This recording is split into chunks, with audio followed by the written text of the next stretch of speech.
पहले जरा यह वीडियो देखो। आपको बड़े को याद हो, एक रमजी यूसुफ एक आदमी था। हाँ जी, एक बंदा था रमजी यूसुफ।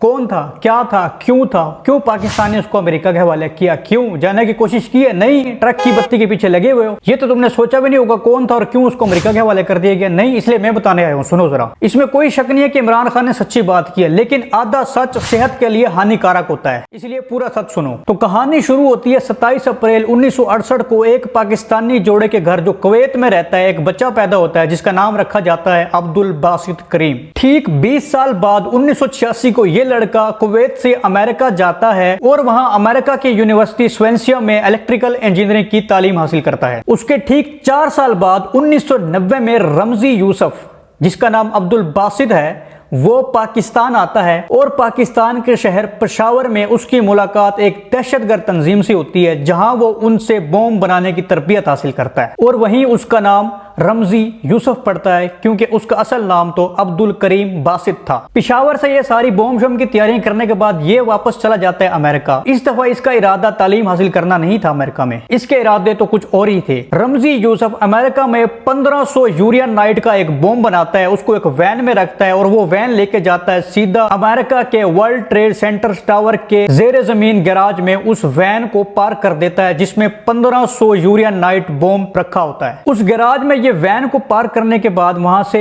दूर चला जाता है और वैन को वहां पार्क करने के कुछ ही देर बाद एक जोरदार धमाका होता है और पूरी बिल्डिंग हिल जाती है और चारों तरफ तबाही फैल जाती है। रमजी यूसुफ के इस खतरनाक हमले में 6 लोग मारे जाते हैं और 1000 से ज्यादा लोग जख्मी हो जाते हैं। यह साल था 1993, जब पहली बार वर्ल्ड ट्रेड सेंटर पर हमला किया जाता है। उसके बाद ये वहां से फरार हो जाता है फिलीपीन के कैपिटल शहर में। तब तक किसी अमेरिकी एजेंसी को यह पता नहीं चलता कि यह धमाका किसने किया, क्यों किया और कैसे किया। तब तक ये रमजी यूसुफ फिलीपीन जाकर एक किराए का मकान लेता है और किराए के उस अपार्टमेंट में रहने लगता है और वहां पे अपने आगे की सारी प्लानिंग्स करता है। उसके ठीक 4 साल बाद ये आराम से बैठा रहता है। 4 साल बाद यानी कि 1994 में ये फिलीपीन की फ्लाइट नंबर 434 को एक छोटे बम से उड़ाने की कोशिश करता है, जिसमें ये पूरी तरह नाकाम हो जाता है, लेकिन फिर भी इसमें एक शख्स की जान चली जाती है और तैयारे को हंगामी लैंडिंग करा दी जाती है। खुशकिस्मती से ये वहां भी बच जाता है, किसी को पता नहीं चलता कि बम फ्लाइट में कहां से आया और किसने रखा। रमजी यूसुफ के मुताबिक ये एक सिर्फ तजर्बा था जो नाकाम रहा। ये सारा कुछ उसने अपने गिरफ्तार होने के बाद अदालत में बताया था। इस हमले के बाद रमजी यूसुफ एक और प्लान बनाता है। अमेरिका के 11 जहाजों को समंदर के बीचों बीच एक साथ उड़ाने का प्लान बनाता है, जिसकी तैयारी ये वहीं फिलीपीन के कैपिटल मनीला के एक अपार्टमेंट में कर रहा होता है। उस अपार्टमेंट में इसकी प्लानिंग के दौरान एक किसी खामी की वजह से आग लग जाती है और यह वहां से फरार हो जाता है। सब कुछ वहीं छोड़ छाड़ के फरार हो जाता है वहां से। रमजी यूसुफ वहां से फरार होकर कहां जाता है? पाकिस्तान में आ जाता है और पीछे वहां पे सारा कुछ छोड़ के आ जाता है।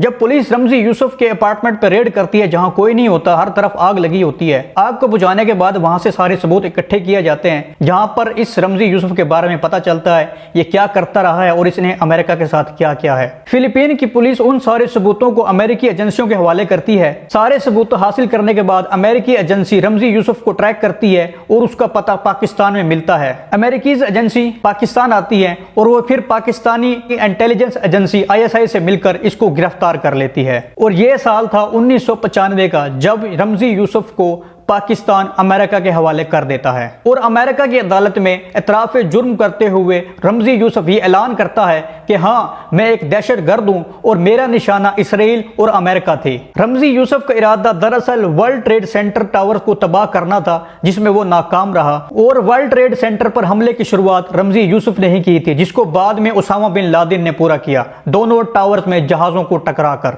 जी हाँ, रमजी यूसुफ और उसामा बिन लादेन एक ही ग्रुप के मेंबर थे। वर्ल्ड ट्रेड सेंटर पर हमलों की बुनियाद रखने वाला रमजी यूसुफ ही था। इस वक्त रमजी यूसुफ कोलोराडो के ADX फ्लोरेंस में कैद है। तो ये थी सारी रमजी यूसुफ की स्टोरी कि क्यों पाकिस्तान ने रमजी यूसुफ को अमेरिका के हवाले किया। और लास्ट में मैं आप सबको यही मैसेज देना चाहता हूं कि कोई भी शख्स आज के दौर में आपको गुमराह नहीं कर सकता। अगर आप किसी की भी बात सुनते हो, किसी की भी वीडियो देखते हो और आपको लगता है कि यह बंदा सच कह रहा है या झूठ कह रहा है, आप कंफ्यूज हो जाते हो, तो भाई AI का जमाना है, जाके AI पे सर्च करें कि यह बंदा झूठ बोल रहा है या सच बोल रहा है, वहीं पानी का पानी और दूध का दूध हो जाएगा। आपको किसी पे यकीन करने की क्या जरूरत है, चाहे वो इमरान खान है, चाहे वो शहबाज शरीफ है, चाहे पाकिस्तान की पाक फौज है। आप किसी के मुंह से भी कोई बात सुनते हैं और आप कंफ्यूज होते हैं तो फौरन जाएं AI पे सर्च करें और देखें वो झूठ बोल रहा है ये सच बोल रहे हैं, फैसला आपने करना होता है। फिर इसी के साथ मैं इजाजत चाहूंगा। अगर वीडियो अच्छी लगी तो लाइक शेयर सब्सक्राइब लाजमी कीजिएगा। अल्लाह हाफिज।